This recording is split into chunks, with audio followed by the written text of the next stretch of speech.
Facebook YouTube জুড়ে viral মরুর গিরগিটি সান্ডা।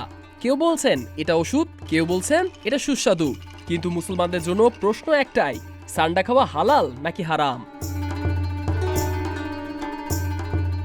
সান্ডা বৈজ্ঞানিক নাম ইউরোম্যাস্টিক্স, এক ধরনের মরুবাসী তৃণভোজী গিরগিটি।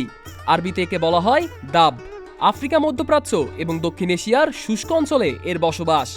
শক্ত লেজওয়ালা এই প্রাণী মূলত খায় গাছের পাতা, ঘাস, ফুল ও বীজ। সম্প্রতি মধ্যপ্রাচ্যে বসবাসকারী এক বাংলাদেশের ভিডিও ঘিরে এই প্রাণীটি নিয়ে সামাজিক যোগাযোগ মাধ্যমে শুরু হয়েছে বিতর্ক। অনেকেই জানতে চাইছেন ইসলামে এটির অবস্থান কি।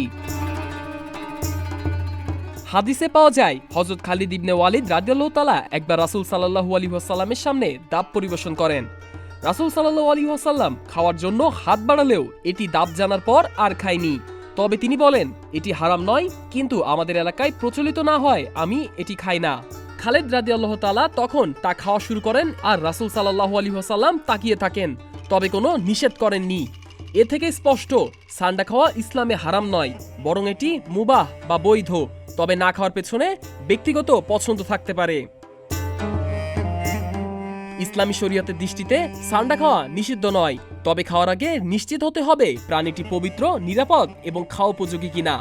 ধর্মীয় দৃষ্টিকোণ জানার পাশাপাশি স্বাস্থ্যগত দিকও বিবেচনায় রাখা জরুরি।